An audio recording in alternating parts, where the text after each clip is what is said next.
Bienvenidos, amigos y amigas, a Historia del Arte para Selectividad. Mi nombre es Juan Jesús Pleguezolo, soy profesor de Historia de Instituto y no te puedes imaginar lo feliz que me hace hacer este podcast, lo feliz que me hace hacer este episodio, porque en estos tiempos que corren la historia del arte se ha convertido en un refugio, ante tanta toxicidad, tanta negatividad. Recrearnos en lo más hermoso de la creación del ser humano es sin duda alguna un placer y esto no nos lo va a quitar nadie. Antes de empezar con el programa, recordarte que si quieres sacar la mejor de las notas puedes adquirir mi libro Los 10 hábitos del estudiante exitoso. Lo puedes adquirir en el enlace que te dejo en la descripción del programa o en mi blog www.elprofesorinquieto.com. Bueno, vamos a hablar de la arquitectura en el siglo XIX y de los nuevos lenguajes artísticos. Miren, el siglo XIX es un siglo de transformación. En el siglo XIX la sociedad cambia a la velocidad del rayo. Es un siglo en el que, por ejemplo, se construyen los grandes imperios europeos. Es el siglo de las revoluciones burguesas. Es el siglo de la revolución industrial. Y tanto cambio tiene su reflejo en la creación de corrientes culturales. Tanta velocidad también tiene su reflejo en el arte. De manera que los estilos artísticos se suceden de manera rápida. Por ejemplo, tenemos el romanticismo, tenemos la escuela de Chicago, el realismo, el impresionismo, el postimpresionismo, etcétera. De hecho, llega un momento en que a finales del siglo XIX directamente se acaba la uniformidad de estilos y empiezan los artistas, por ejemplo, los artistas de la pintura, por ejemplo, cada uno adquiere su estilo absolutamente personal. A finales del siglo XIX resulta difícil hablar de estilos uniformes. Vamos a hablar de arquitectura, o mejor dicho, de ingeniería, o de las dos cosas. Bueno, es que miren, resulta que a lo largo del siglo XIX la arquitectura y la ingeniería se van fundiendo en una sola cosa. Miren, la revolución industrial comienza a mediados del siglo XVIII, continúa a comienzos del siglo XIX, luego se da la segunda revolución industrial. En definitiva, la industrialización continúa durante todo el siglo XIX. ¿Y qué pasa? Que la industrialización tiene un fuerte impacto en las ciudades. Sigue a lo largo del siglo XIX ese éxodo rural. La revolución industrial provoca que mucha gente abandone el campo y se vaya a la ciudad, de manera que las ciudades van creciendo y se tienen que reconfigurar. A lo largo del siglo XIX las ciudades se reconfiguran porque hay un éxodo del campo a la ciudad y surgen nuevas tipologías de edificios. Para construir edificios se utilizan nuevos materiales, se utilizan nuevos medios de transporte en las ciudades, se sustituye, por ejemplo, el vapor por la electricidad y el petróleo. En definitiva, a lo largo del siglo XIX la ciudad se va modernizando. Se va haciendo una ciudad cosmopolita, se hace una ciudad industrial, con una nueva clase social que es la protagonista y que es la que parte el bacalao. Estamos hablando de la burguesía capitalista. La burguesía capitalista es la que dirige ahora las ciudades y es la nueva protagonista en los tiempos que corren. Vamos a hablar ahora de un concepto nuevo que es la arquitectura industrial. De toda la vida ha existido la arquitectura desde el neolítico, como quien dice, muy bien, perfecto, y desde el siglo XIX, desde el siglo XVIII, desde mediados del siglo XVIII surge lo que es la revolución industrial. Entonces, ¿qué pasa? Se fusionan ambos conceptos y a partir de ahora hablamos de una arquitectura industrial. Miren, en la arquitectura se utilizan nuevos materiales tecnológicos, por ejemplo, el hormigón armado. Por ejemplo, se utiliza el acero. Atención, se utiliza el cristal, se utiliza el hierro. Y todos estos elementos, el hierro, el acero, el cristal, permiten hacer edificios grandes, muy grandes y ligeros. ¿De acuerdo? Estos elementos, estos nuevos materiales tecnológicos permiten hacer edificios muy grandes y ligeros. Lo de ligero, entenderme en apariencia, ¿de acuerdo? Que tienen esa apariencia de ligereza. Entonces, ¿qué sucede? Que esos materiales tecnológicos, hormigón armado, acero, cristal, hierro, permiten que los edificios tengan pocos soportes. Y al tener pocos soportes, se pueden hacer grandes espacios.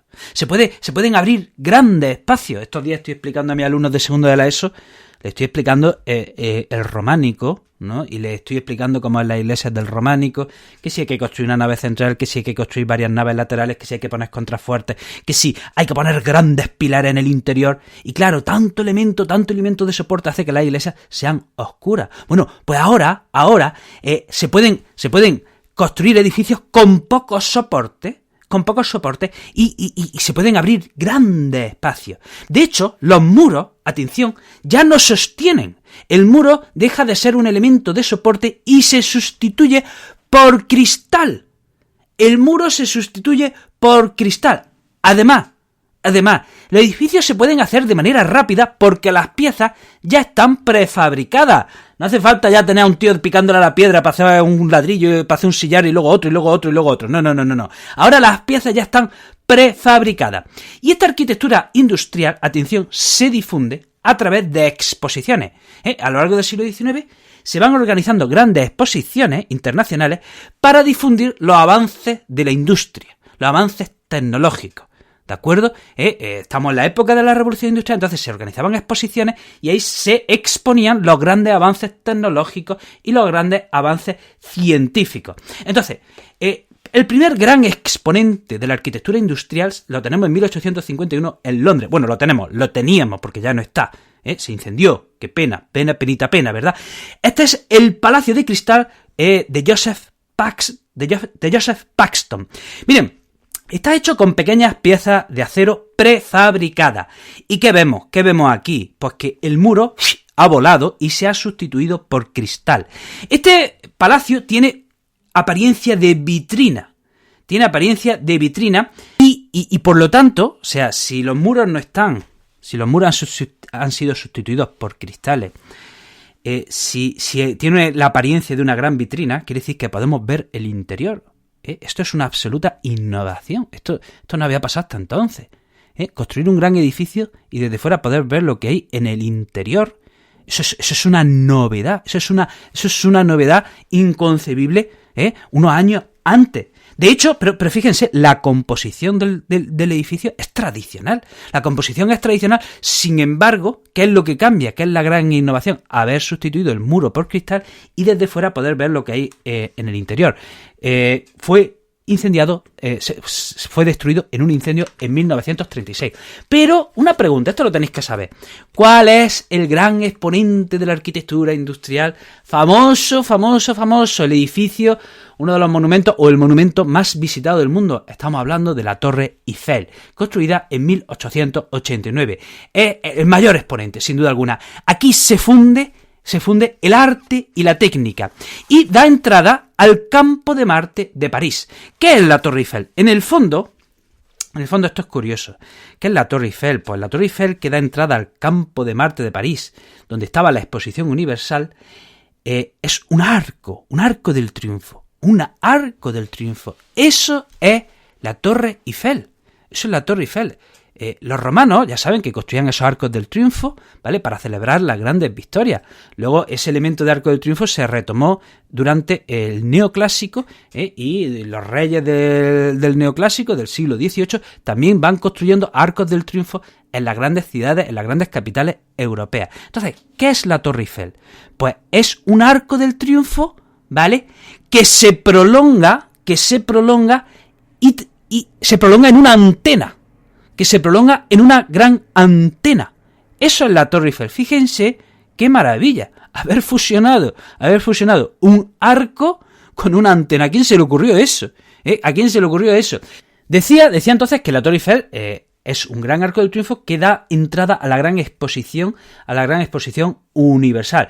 Se inaugura en 1889, Torre Eiffel, 1889. Ojo, un centenario de la Revolución Francesa. Su autor, Gustave Eiffel. Sí, podéis reíros de mi francés. Os doy permiso para partiros la caja del francés, del nivel de francés que tengo. En su momento era el edificio más alto del mundo. Estaba hecha en hierro, 18.000 piezas, pesaba 10.000 toneladas y sin embargo la apariencia es de absoluta ligereza. De nuevo, la apariencia es de absoluta ligereza. La Torre Eiffel se se sostiene sobre 4 pilares que se van estrechando y se van uniendo en una antena y forman como una pirámide muy, muy, muy esbelta. En su momento fue muy controvertido este monumento y el carácter era efímero. Lo iban a destruir. Esto no estaba hecho para la eternidad. Se lo iban a cargar. ¿Qué pasa? Que llega la Primera Guerra Mundial y la antena que estaba en esa Torre Eiffel resultó muy útil y por eso se mantuvo. Y fijaros, ironía de la historia, lo que iba a ser un monumento hecho por poco tiempo y que iban a derrumbar y que iban a derribar y que fue controvertido en su momento, hoy ha llegado a ser o es el monumento más visitado del mundo. Vamos a hablar ahora de la resistencia. Porque hay arquitectos que dicen, ¿pero qué es esto? ¿Qué es esto? De sustituir el muro por cristal. ¡Qué barbaridad! ¿Qué es esta torre hecha en hierro en París, en medio de París, por favor? ¡Qué barbaridad! Esto es un pecado, esto es una impertinencia, esto no se puede tolerar. Y hay arquitectos que deciden volver atrás, deciden mirar, echar la vista atrás y volver a retomar estilos del pasado. Entonces empiezan a hacer edificios con estilos antiguos. Por ejemplo, hacen edificios imitando el románico, hacen edificios imitando el gótico, el barroco. Por eso, a lo largo a finales del siglo XIX, volvemos a hablar del neorrománico, el neogótico, el neobarroco, etcétera, etcétera. A veces lo que hacen estos arquitectos es directamente empezar a mezclar estilos, un poquito de gótico, un poquito de barroco, un poquito de románico, no sé qué, y quedan cosas, pues bastante interesantes. Hay que decir que este estilo duró poco tiempo.